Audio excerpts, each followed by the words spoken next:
I know, I do. I love my friends that love sports, that like to gamble on sports, and they send me texts. Who do you like Sunday? What's going to happen Sunday? Like, dude, if I knew, I wouldn't be doing this job. You know what I'm saying? You know what I'm saying? Yeah.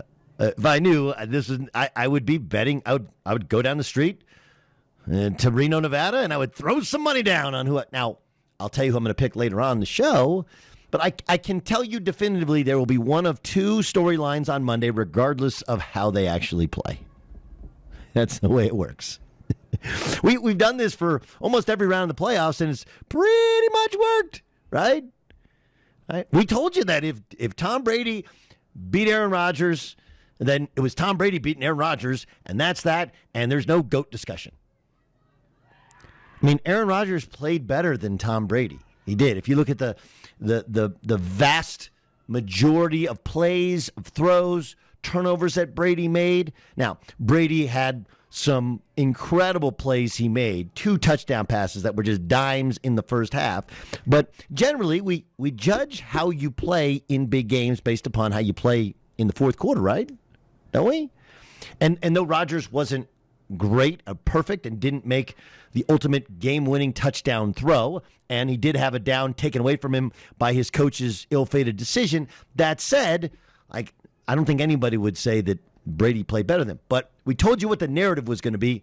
Brady, GOAT, no question. Aaron Rodgers, the guy who's only made 1 Super Bowl, regardless of how much of it's actually his fault. So here's what's going to happen Monday. One of two things. Okay?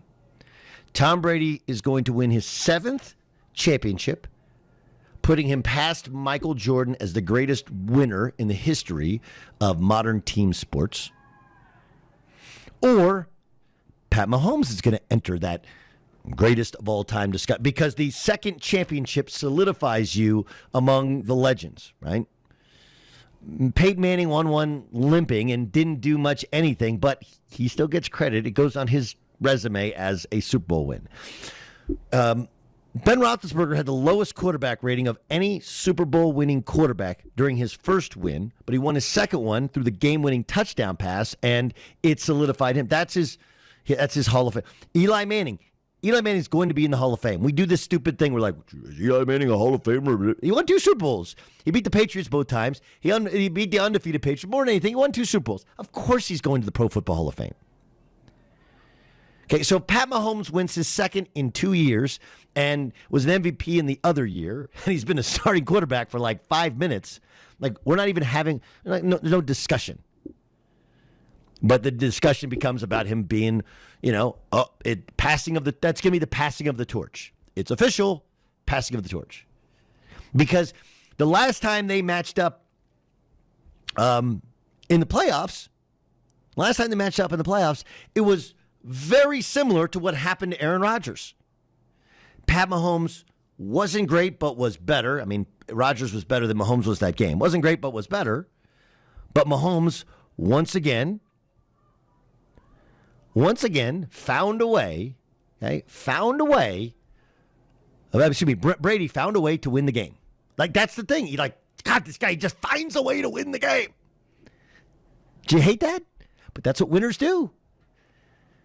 I can't explain it. There are things that don't. This is the problem with stats. This is the problem with analytics, because those are very linear thoughts. A plus B equals C. Got it. There's no reasonable explanation why there's no reasonable explanation why Dan Marino is maybe the greatest quarterback I've ever seen. He's right there, right? He went to 1 and they lost and he never got back. Meanwhile, Tom Brady, who's great, okay, and he's bright, and he's smarter than Marino was. Marino was not the thinker, but Marino, unbelievable release. I mean, he was ahead of his time. They had a great offense, and he played for a great coach. But dude, he only got to 1. There's no, you can explain away with stats and this and there's that. But winners win. They just find a way. And that's what we'll be discussing on Monday. That's what we'll be discussing. more than anything else. So I think what's interesting here is there's also this thought, and it's an ill-fated belief, I believe, that if Mahomes loses, like, he'll be back. Right? He'll be back. And based upon the way in which things went down this year, and the way in which things went down last year, and the way in which things have gone down, all 3 previous years, there's no reason to believe that you're wrong, except Marino is a great example we'll get to later on in the show, where Marino had success early in his career, and everybody's like, he'll be back. He plays for Don Shula. He plays for the Dolphins. He'll be fine. And he was never to that place again. But what we're going to see on Monday is one of only 2 narratives. Only 2 possible narratives. Tom Brady is the greatest winner in the history of modern team sports, or it's a passing of the torch. It doesn't really even matter how well they play. Right? Yeah, they're going to have to make some throws. They're going to have to make some plays. Sure. The best example is Mahomes didn't play well the first 2.5, 3 quarters against, and even the throw to Tyreek Hill, which broke open the game, it wasn't a good. He was. Tyreek Hill had to slow up. It was still behind him. But because it's Mahomes and the no-look passes and the MVP and the quality of what they do and how they beat up on people, all these things, it's Mahomes gets credit for the win. Tom Brady, when they came from behind 28-3 down to beat the Atlanta Falcons, okay, remember that win? Right? He played terrible the first 3 quarters, 2 3/4 of that game. He was bad. That's why they were down 28-3. He was rattled. He was hit. Their offense, couldn't stay on the field. The defense couldn't get off the field. But nobody mentions that. We mentioned the Malcolm Butler interception. We do. Okay? But we at the end we search for whatever the easiest narrative is. And on Monday, there's one of only 2 possibilities. Possibility 1, Tom Brady is the greatest winner ever. Better than Michael Jordan. Possibility 2, passing of the torch. Robert Kraft was on an interview with CBS this morning. It's going to air before the game this weekend. Quote, "I'm rooting for Tom Brady. I'm so excited. We've had some great communications. He is such a special human being. We were privileged to have him here the past 2 decades. He's one of the finest human beings I've ever met. He knows how to lead, and I wish him well. I really hope he wins on Sunday." Now, it should be pointed out that as has been documented, Kraft has always been on Team Brady, even when Belichick was not. And I think let's not mistaken the Brady Belichick thing as being completely antagonistic, right? It just isn't. Like it's hard to be a boss. You have to make hard decisions. Think about your boss. And what's interesting about it is, I have a dear friend, and he has this saying, and it's really good. And you can feel free to use it. I do, and most times I don't tell people who I got it from because it's a little bit of a giveaway if I tell them. But I have a really close friend, and he says, "Listen, they're not your friends." I said, "What do you mean?" "If they're your boss, they're not your friends. They cannot be your friends. Because at the end of the day, they have to survive for themselves and their family, and you have to survive for yourself and your family. And even if they want to be, at the end, there is the survival mechanism of, hey, I love you, but I come before you do because I had to protect myself." But also that's the job of a boss is you have to sometimes say no, even to friends. So they're not actually your friends. You can be friendly with them, but the second you think they're your friends is the second you put an emotional attachment to something which you cannot be emotionally attached to. It's a great way to look at it. And you might think to yourself, well, Robert Kraft is his boss. He's no. Robert Kraft is just a check writer. He's not in charge of stuff. He doesn't have to make hard decisions. Not really. He's not. He can. Robert Kraft. He's like the uncle. He gets to come over and play with the kids and buy them toys and whatever. But bedtime, potty training, discipline for school, make sure you're doing homework. Robert Kraft doesn't do any of that. So the question is, what do you think? What do you think Belichick's doing? Do you think Belichick's sitting there going like, I want him to fail. I want him to fail miserably. Excellent, right? To do that Montgomery Burns. Excellent. Or do you think he wants to go like, yeah, Tommy, stick it to him. Yeah, the Chiefs and Andy Reid, kick their butt. We still run the AFC. What do you think? Dan Byer, what do you think Tom Brady, what do you think Bill Belichick wants to see happen? I don't think he cares. I don't think he cares. I think he's wired different. He's just, Yeah. Good. That's good. Well, that is, that's good. I've always felt that it's a great perspective. It's a great perspective. Go ahead. I've always felt, like we talk about Tom Brady, is he going to retire going out on top? I think Belichick retires after an 8-8 season where they had some good, they had some bad. He just ends up being like, all right, I think I'm done here, and I think that is who he is. I think that's a different discussion, which we can get into, and we're gonna have plenty of time here in the coming weeks. I understand what you're saying. Like he's a guy who wants. I think for Belichick, I think it's the second that he doesn't wake up thinking I want to make my team better. Right? Sure, yeah, right. That's the moment. It has nothing to do with what the record is, or the success level. Correct. Like he's not. That's right. So I agree with you on that point. But the question is Belichick, and your take, which is a good one, which is don't think he cares. Rhyme Music, what do you think?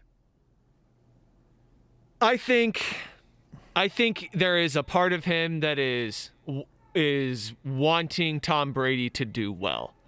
I don't think he's going to be like, I fully expect Robert Kraft is, sitting down at his palatial estate with the game on, somewhat living and dying with how the game is going, because I truly believe everything that he has said. Like, he really wants Tom Brady to win. Belichick, I think he will watch the game, and if Tom wins, he'll be like, okay, good for Tom. Because I think when we talk about, is it Brady, is it Belichick, and all these different things, sort of to Dan's point, I don't think Belichick cares. I think Belichick goes, I took Tom Brady, who was this late round draft pick, nobody thought was special. We won with my defense early on in his career. And then, yes, Brady was great later on in his career, and we won 3 more Super Bowls. But I've also proven, I won Super Bowls as a defensive coordinator before all this. I'm the only one in the league who's ever had success at being a GM and a head coach. I don't have to prove anything to anyone. So he probably feels a certain affinity for Tom, and he's like, yeah, I kind of hope he wins. But he's not like fist pumping in his basement watching the game when Tom Brady throws a touchdown pass. I don't think he's that invested. I think he wants him to lose. And I think he wants him to lose in a way in which, maybe in a way in which they lost when he was in New England, where it shows if you don't protect him, you get to his feet, he can make some mistakes. But I think mostly you want them to not look as prepared, right? Like the thing about Belichick, which has quickly gotten, it's like no one discusses all of a sudden because we do this stupid crap in sports radio and sports TV, and it's because we play to the lowest common denominator. We play to the meathead fans, like who's better, right? Jordan or LeBron, or who's better? Who's most responsible? Brady or Belichick? Let's have 3 hours of discussion about it, right? Like, did we forget that his team prepared for everything, right? Do we forget that? Like, we've suddenly forgotten before Deflategate, which I'm sure, by the way, that Belichick probably had a little bit of knowledge of just because he probably taught Tom Brady, like, do whatever you want with the football. I don't know if they had a guy who personally deflated the balls. We really don't know what exactly happened. But the idea that Tom Brady had the football just the way he wants it, now I think other guys do it, but I'm sure at some point in time there was a discussion between the two, like, dude, do whatever you want. Nobody ever checks the football. And if you remember the game before that, they were the ones who beat the Ravens because they were running a formation which confused everybody. And Brady laughed in the locker room. They should read the rule book. Do you remember that? That's all about preparation. He's famous for preparing his team for everything. How they play with wet footballs, with snow footballs, how they prepare for, what they did to the Rams. Like when they beat the Rams in the Super Bowl, that was a coaching virtuoso. Brady was fine at the end. He didn't even throw a touchdown pass. It's fine.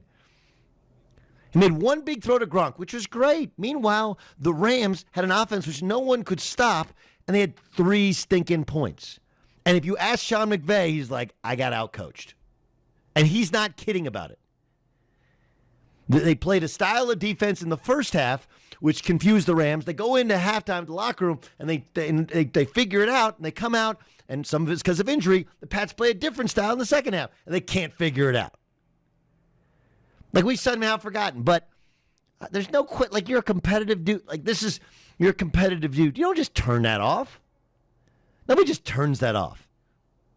Look, all of these guys, Michael Jordan's watching. He don't want Tom Brady to win. Of course not. You can't be these competitive dudes, ultimate winners. Winners are serial killers. And it's like, do you believe you can rehab a serial killer? I don't. It's like a dog. Once your dog has the taste of blood in their mouth, don't have them around a chicken, man. It can be the sweetest golden retriever ever. That's great with Ma and Pa and the grandkids, but they taste that chicken blood and they're around a chicken. Bill Belichick wants him to lose. Of course he does. Do I think he's going to wear like Kansas City Chiefs gear? Do I think he wants Andy Reid to receive any of the fandom that he? No. But Tom Brady left, and the narrative, even if it's not Tom Brady's fault or Tom Brady's doing, is it was Brady versus Belichick. Bro, you put me against him? I want me. And of course, Crab's like, hey, wasn't my fault he left. Not my fault. Yes, that music. But don't you feel like there's got to be a certain sense in Bill Belichick to where it's like, I agree with you. I'm sure week 1 through, what was it? Must have been like week 12 or 13 when the Bucs were 7-5 and not looking great, and they were kind of so-so, like, they should probably make the playoffs, but we'll see. I'm sure Belichick loved that feeling. But I also got to imagine someone like Bill Belichick's also a realist.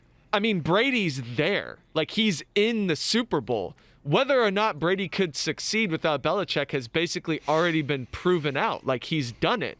So now if you're Belichick, I don't know how much of a denier you could be to where there has to be some sort of affinity you have for someone who you spent 20 years having the most success with to sort of be like, he's already there. I guess I'll kind of root for him to kind of finish it off. Like, do you get what I'm saying? Like, I don't think that's how he thinks. I could be wrong, right? I can be wrong. There are people who I will outwardly cheer for, but inwardly I'd be like, don't love that. And I know it's maybe it's a personality flaw within me, but I am an intense competitor, right? Like look, I am somebody, and this is how just so you know how I'm wired, and I think Ryan really knows this, and I believe Dan knows it as well. Where my guys, I want you to get I want you to leave and get a better job. I do. I want you to get, because it means you're going to make more money. And I know that this is a job, and you guys both have wives and families to think of and take care of, right? So, but I have, at all 3 places I've been to, I've tried to get other people who people would see as, competitors to me at my place of work. Now, do I want them to get bigger and brighter opportunities? No, I do hope that whoever I work for sees my value and sees that I welcome people in, because I want the place I work to be awesome and just have an unbelievable list of talent, and my talent's good enough to constantly keep me on air on TV and radio. And maybe that's not the case. Okay. Maybe I'm naive to that you bring somebody in the hen house and you shouldn't be surprised when they eat all the hens. I got it. But there are places that I've been, that I have worked, that people have replaced me, and I don't want anybody to think they're better than me. And I want to, maybe that's how that's the competitive wiring that I have. I don't know if everybody has that. And I can't think that Bill Belichick, who is those guys are insane competitors. I can't think he's sitting there going, don't care. Deep in his soul, he may play it like that. And he may, deep in his soul, of course he wants them to lose. And I think he wants a level of preparedness. He wants to see Arians have him throw it down the field and have it end up in more turnovers. I will say this, you throw 3 picks against the Chiefs, you're not winning on Sunday.